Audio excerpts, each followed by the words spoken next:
was actually, I'm going to tell you, when I was younger, minimum wage in those days was $3.25. I probably didn't make maybe $5, $6 an hour, I think, at those, it was such a long time ago. And I really wanted to jump jobs because I was going to get paid more.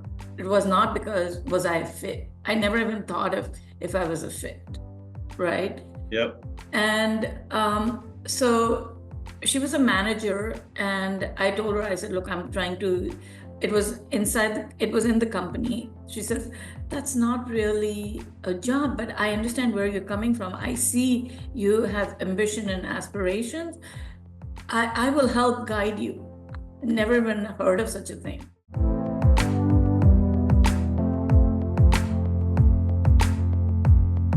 Where her vision is to create a diverse and inclusive environment in the mortgage lending industry. She has walked the difficult journey from account executive to CEO, and being a woman CEO, I'm reading shamelessly from your LinkedIn profile here, Sam. She's happy to mentor several other aspiring women to leaders and trying to achieve leadership positions. So there's a lot for us to go over today, Sam. I think in your journey, I want to talk about your journey as an immigrant when you were 18 years old, just a few years ago.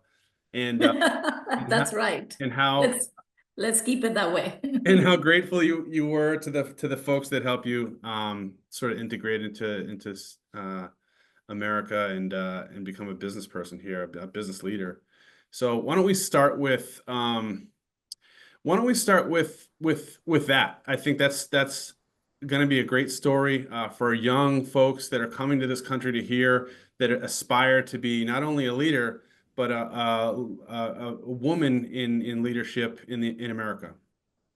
Well, thank you, Kurt. I appreciate it. And as the podcast name is, the CEO moves, we are, as people, always moving, and especially in this day and age, right? Mm-hmm. There were times when people never even moved from their city or county or state. Now, people you hear, they're moving to different parts of the country. And COVID really made that happen. People decided that they did not want to live in the city that they were in, and they could work remote and wanted to go to a different lifestyle, right? That's a great point. Yep. So now, people are moving from different parts of the country to either warmer climates, or they want more land, or they want more suburban way of life, right? Yep. So when I had come to this country, there were parts of Oklahoma that were rural, are now suburban or even urban. So, things have really changed as well. And anyone in the mortgage industry would know that, as soon as you hear the word rural, you need an extra comp on your appraisal. So. Yeah, I bet. Yeah, there's not a lot right close by for you to figure out what the market is. I would imagine, I'm not in your industry, but I would imagine it's tough when it's a rural area and you're trying to do a mortgage. Very interesting. So walk us through the journey. You were 18 years old. You came to, it sounds like you started in Oklahoma. Tulsa, Oklahoma. Okay. So whenever I hear someone's from Tulsa, it brings back a lot of memories. It was, and the reason I have to say that I'm grateful and I want to help young minds and any immigrants who are trying to, even not in the mortgage industry, but any industry that might need some help or mentoring, I would love to help them because of my friends or mentors who helped me be successful is why I'm here. So anything that they might need to need my help, or please reach out to me on LinkedIn. I would be more than happy to talk to you and have a conversation and help to see if there's something that I could help you with. Because, the reason LinkedIn is so successful is because, when it started, everyone said there were only 6 degrees of separation. But I think with LinkedIn now there might even be maybe 3 or 4 degrees of separation. Doesn't it seem like everybody knows everybody now? Like exactly. It's amazing. Since I started this podcast, I don't know, 8 months ago, I have connections and I'm looking at it like, wow, they know, you're exactly right. Within 2 degrees, 1 or 2 degrees, I have someone like you knows someone that's just 2 or 3 degrees separated from me. And you're down in Austin, Texas, and you immigrated from India. It really is staggering to see. That's been the most fun thing to watch on LinkedIn since this project started with this podcast, is to see all the close connections.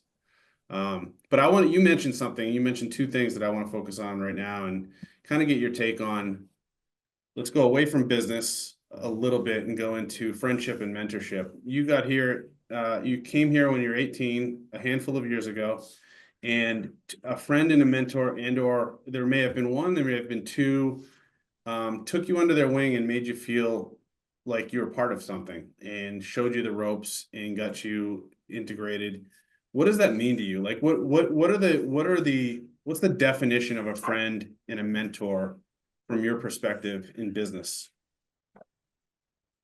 So a mentor is to me, a mentor is someone who can, when you are looking for a promotion, especially when you're younger, they can help you and say, look, this may not be the right job for you. Or when you're looking to jump, or you're looking for a better job, an opportunity, they may look at it and you may want that position, right? But when they look at you and they're honest with you and they say, this is not your forte. This is, that is what mentorship is about to me. 100% agree. I 100% Okay. really didn't think about it until you said that. I have my own story, but keep going. But a friend to me would be someone who would say, I support you. You want that job? Apply, go take, Right. right? But a mentor could say, this is not the position. Maybe this is where I see you fitting better. That's 100% accurate. And I just realized it was actually a college professor of mine when I was shifting careers. Absolutely took that angle with me, and it hasn't just one that I can think of right now, but there's been more than one. I've had 3 or 4 mentors throughout my life, but I can think of this one that just said, you're thinking of doing that? I don't know if that's you. That doesn't sound like Kurt. That doesn't sound like Kurt to me. And I was like, you know what? No one has really come to me and said, don't do that because that doesn't sound like you. They most have been friends, to your point, that say, if you want to do it. Great, I support you. Or relatives or work colleagues that say, yeah, sure, yeah, why not? A mentor, to your point, really thinks about it and goes, I know this person. I don't think this is this person. Let me guide them. I might not be right, but let me just give them my 2 cents because I think I can help. So, I was actually, I'm going to tell you, when I was younger, minimum wage in those days was $3.25. I probably didn't make maybe $5-6 an hour, I think, at those, it was such a long time ago. And I really wanted to jump jobs because I was going to get paid more. It was not because was I a fit. I never even thought of if I was a fit, right? Yep. And so she was a manager, and I told her, I said, look, it was in the company. She says, that's not really a job, but I understand where you're coming from. I see you have ambition and aspirations. I will help guide you. Never even heard of such a thing. Mm-hmm. Right. And in my mind, and I think sometimes we have a doubtful mind, and our mind, I think, can be sometimes a worst enemy. So in my mind, I kept thinking, she's just trying to not let me leave her department. She's trying to do this to me. She's trying to sabotage me. Yeah. Right. It's amazing. You didn't have trust at that point yet. Or you just had experiences where you didn't have, you were. I'm a newly immigrant in the Yeah. country. I don't know any better. I don't even know, this was my second job. So I didn't know any of these things. This is what I'm saying, that she helped me navigate. And then about 3 months later, and I said, okay, fine, I didn't know any better. I agreed. 3 months later, she came to me, sat down, she said, there's a great opportunity in the company. I've already talked to the manager. They will interview you in a couple days. Get ready,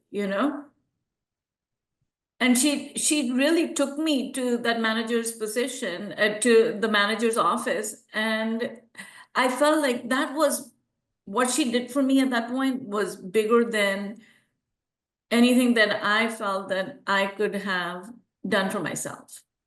they call that, some people call that a sponsor, a corporate or a work sponsor. This person is clearly looking out for you. They're looking at what you're doing. They're saying you're not challenged enough. You're not in the right position. I can see you doing better things or bigger things. And you wouldn't have been able to have to get that opportunity as quickly, right? If they didn't do that, if they didn't recognize that and go out of their way to do it.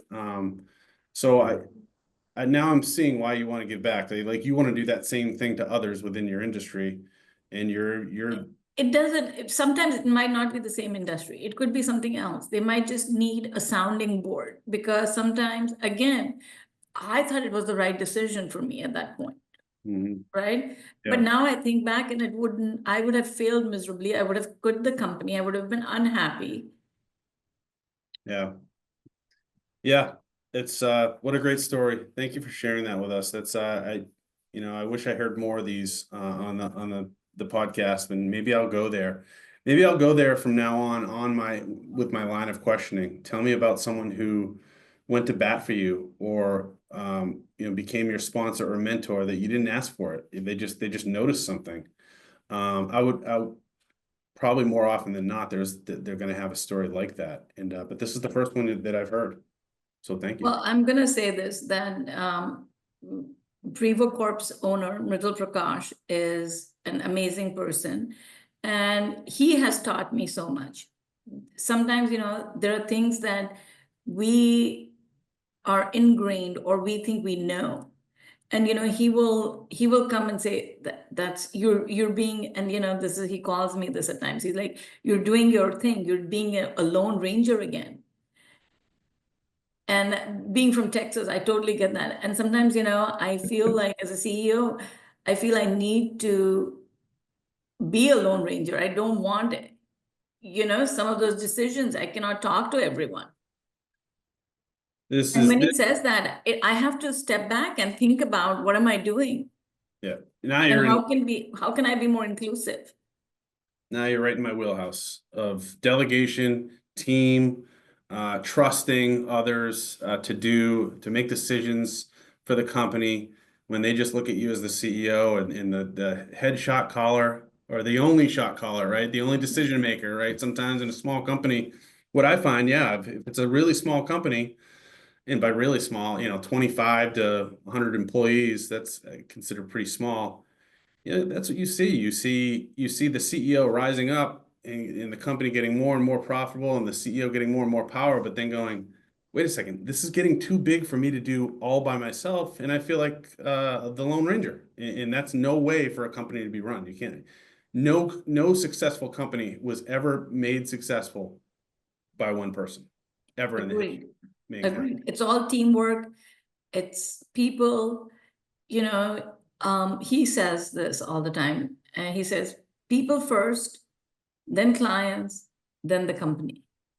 And if that's our motto, if we follow that, if our employees are happy, the clients will be happy. If the clients are happy, we'll get more business. The company will thrive. This sounds like someone I'd like to meet. Midral is what you said his name is? Mridul, Midral. yeah, Um, absolutely. I can make that happen. what a great leader. I'd love to have a follow-up meeting with him and have a little bit of a, even if it's not on podcast, he sounds like the person I'd want to meet at your organization. But I love the idea of just pulling you in and saying team first, people first, team first. If there's a problem, people can solve it. Don't try to solve it on your own. Don't try to be the expert in every. This is analogous to that as well. I think don't try to be the expert in everything because there's no one that's an expert in everything. Let's actually shift gears a little bit to the industry. I think just humor me because I'm not as familiar with the mortgage industry as I am with others like healthcare and some of these tech industries that I've been interviewing. What's going on right now in the mortgage industry? I noticed the post you made a couple of weeks ago about the Federal Reserve and a meeting on May 6th and May 7th. As of right now, we're airing this in the future, but we're recording this on May 13th of 2025. Tell us what happened in that meeting and what's happening in general in the mortgage industry that people should be in the know about. Well, so, a lot of wealth was built for baby boomers in the US. That was the middle class that built America. And they built wealth by owning a house or living or buying a house in those days, right? Supposedly there were Sears that would send you a house and you built it on your lawn. I don't know if that's true, but I've heard that. The Sears company? That's what Sears Roebuck supposedly had box this, they sent and you put it up and, I just can't even imagine that. I But can't either. Yeah, it's great. nowadays what is happening is rates are higher. So some people cannot afford it because wages have not kept up with the pricing of homes, especially urban cities like New York, Austin, San Francisco, San Jose, Santa Clara, California. Some of these cities are a little bit expensive to live in. Yeah. And so people are not able to. A lot of it expensive. Yes, yes. And people are priced out of homes. So, but during COVID, we had such low rates that a lot of people were able to afford some homes during that time. You could afford the payment. And right now, a lot of people are being priced out of the market. And if Fed keeps up the interest rates, a lot of people will not refinance, cannot move, cannot buy a newer house because they may not be able to afford it. So, it is in the Fed's really interest to maybe cut down the rates, but I don't know if in my lifetime rates will go down to the 3% that they were during COVID, right? It was something that happened at that time.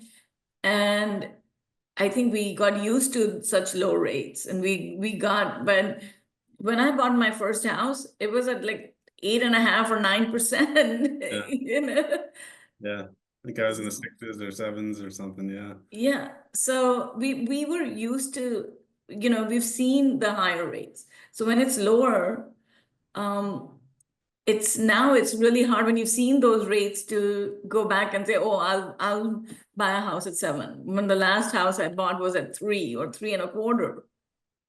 Yeah. How's that affecting middle class right now, do you think? What's it doing to the economy?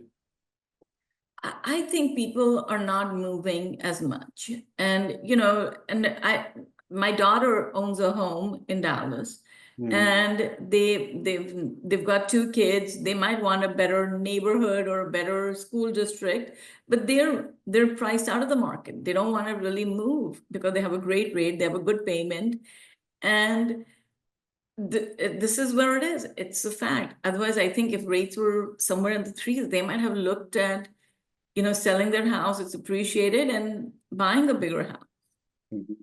Yeah. Interesting. It's always changing. There's always something, right? The world changes. Time does not stop for anyone. What is your prediction on just the economy? I guess as of right now, I like to ask this because it's still pretty fresh about the tariffs. I think a month ago, there was a bit of a panic and uncertainty about how the tariffs were going to affect the economy. People were kind of tightening up and going, I don't want to make any moves because I feel like the economy is going to fall off a cliff. Now we have a little bit more clarity, right, on what's happening with some of the major countries. What's your prediction on this year on how the economy is going to be affected by these tariffs now that they're down? I think they started out, we were hearing 30, 40, 140% for China, and now they're down at, 10, 20, 30. So being from India, I'm going to give you a different perspective. Okay. And being an immigrant. So almost all countries in the world trade with America. So what Donald Trump came and said was he wants fair trade. It's not free trade, it's fair trade. So in India, American goods are taxed, especially cars are taxed like, I don't know the exact amount, but much higher than if an Indian company imported a car to the US. So Right. he's like, okay, well, if you're gonna charge us 50%, let's just say a number, I'm throwing out a Right. number, Yep. 50%, then we should also charge you 50% to Right. sell your car in the US, which is fair, Mm-hmm. Yeah. right? No, it is. Yeah. I I like that mean, perspective. I mean, I have enjoyed inexpensive items from China. I still, I don't even know how my house would even look like if I didn't have half the things that I did if it wasn't from China. So, um, really, I mean, clothes that we wear, it's so interwoven with us, right? Then I feel like there might be a little slowdown. I think I personally am not ready to go buy something big or a new car or anything because I'm a little trying to navigate, trying to figure out what is going to happen. Yeah. Um, I'm just cautious, being cautious. That's my word. Yeah. Good. I think people are paying more attention to taxes, and even my son, I have an 11-year-old son that has paid attention to taxes since he was about 9 or 10. Just wanted to grow up financially sort of educated because we never were. I mean, I never was. I'm in my 40s. I never had a course at school about taxes or finances. We never talked about entrepreneurship or anything like that. But I'm just ingraining it into my son now because I think it's just time. It's just the time in America where people are having to pay more attention to. It's not just that I really feel that schools, colleges, I mean, I think college might be a little too late. Schools are where they should teach financial management. They should teach what a 401k is, what a savings account is, what do you do with money, how to grow your money, right? I think I, it's time for that. I think you're right. I 100% agree. Young, right? Like 8th grade, 9th grade, 10th grade, why, as soon as they earlier. can do math, if they can count 2 + 2, I think it's time to teach them that, you did this, you get 10 cents, you put it in a savings account. It might grow to Earlier. 11 cents in a Yep. year, right? Now you have 11 cents. I'm curious, do they do that in India? I'm just curious about the culture there with, I No, mean, I don't remember taking a financial class yeah. in India in school, but our parents taught us that. Our parents were savers, our grandparents were savers. So it just was inherited to us. Yeah. Yeah. Oh, that's Yeah. great. No, I think we're aligned on that. And I have here in Worcester, Massachusetts, there's a growing entrepreneurial um sort of spirit going around in this area. And there's a marketing company that's starting to put on courses and do like 1-day seminars for grade 8 through 12 here in our building. And I think it's great. And I said, my son's younger than that. He's like, well, he can't come, but I love that he's starting to pay attention. But I think this thing that he's building here, I think it's good. It has some legs, and I think it's gonna grow. Absolutely. So important. It's so important. If they're not doing it at the schools, we got to do it. We got to do it somewhere, right? Yep. So, fascinating. Tell me a little bit about what you're excited about in the next 3 to 6 months at PrivoCorp and some of the things that you're working on right now from a people's perspective, I guess, people and teams. So one of the things that we're excited about is building some AI into some of our processing, underwriting processes that we have developed. And, every day you try something new, it may or may not work. You try all these. These are the buzzwords, AI. But, this is what at PrivoCorp we say, AI with people. So you Yep. can have the best technology, but if you do not have people to handle it, you're never going to succeed. Some Someone people, has to push the button, and someone has to receive the information from AI if AI is sending it, right? right? Love And that approach. Yeah. companies spend millions, sorry, I didn't mean to cut you off. Companies spend millions on, what, technology. And then, but the people may not even have the time, or they've been doing certain things a certain way that it may never even, it only gets adopted maybe 25%. of the things that they've paid all this money for, right? Yep. And so what we say is, let us help you be more successful to use your technology. Let us help you. If you need us to test your technology, help you prepare a process, let us help you do that with our people. That's fantastic. How do you get that word out, and how do you teach it? I guess you're trying to educate people on how to use AI. LinkedIn, friends, doing the podcast with Kurt. So that's how you get the word out. That's right. That's right. I love it. I love it. Mm.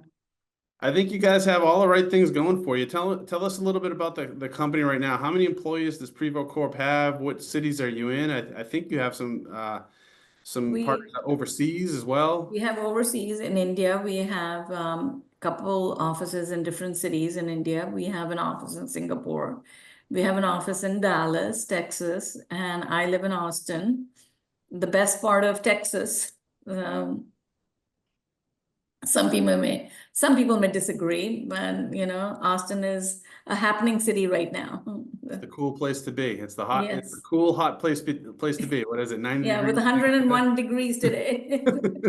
101 on May 13th. It's about, I don't know, 68, 70 here in Boston. Wow. But I Go have Celtics. go Celtics. We'll see how that comes out. But they're down right now. They're down and hurting. But thank you. Thanks for supporting them. Austin is a place I'd love to visit. I think I want to do this again, Sam, at some point in the future, maybe in person, in Austin.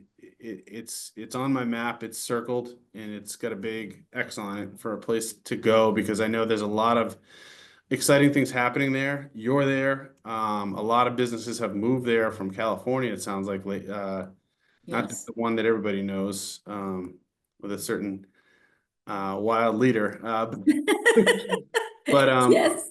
quite Yes. a few, and it's a happening place to be. And I appreciate you taking the time to talk with us today. And let's do this again. Absolutely. Thank you, Kurt. You're welcome.